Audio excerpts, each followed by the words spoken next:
ជំរាបសួរគ្រូថ្ងៃនេះខ្ញុំមកធ្វើ lab ទី4ទាក់ទងទៅនឹងការអាន statement នេះ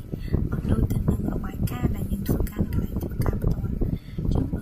របាយការណ៍ទី1បង្ហាញឈ្មោះនិងប្រាក់ខែរបស់បុគ្គលិកដែលធ្វើការនៅនាយកដ្ឋានលេខ30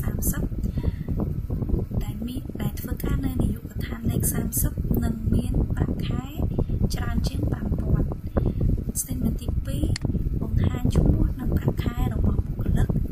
ដែលធ្វើការនៅនាយកដ្ឋានលេខ30ឬក៏ប្រាក់ខែច្រើនជាង 5,000 ចំណុចទី3បង្ហាញឈ្មោះ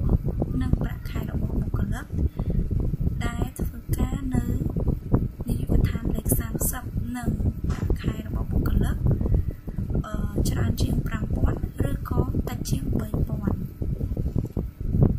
បង្ហាញឈ្មោះបុគ្គលិកតែឈ្មោះបុគ្គលិកនោះគឺចាប់ផ្ដើមដោយអក្សរ S និងធ្វើការនៅនាយកដ្ឋានលេខ20បង្ហាញឈ្មោះបុគ្គលិកដែលធ្វើការនៅក្នុងនាយកដ្ឋានលេខ10ឬក៏លេខ20ឬក៏បុគ្គលិកដែលមានប្រាក់ខែច្រើនជាង 8,000 បង្ហាញឈ្មោះនិងប្រាក់ខែរបស់បុគ្គលិកដែលប្រាក់ខែរបស់បុគ្គលិកនោះនៅចន្លោះ 3,000 និង 8,000 ហើយនឹងធ្វើការនៅនាយកដ្ឋានលេខ30បង្ហាញឈ្មោះបុគ្គលិកដែលបុគ្គលិកនោះ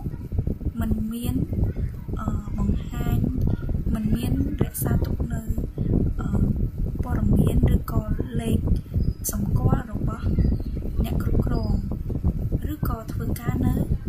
នាយកដ្ឋានលេខ10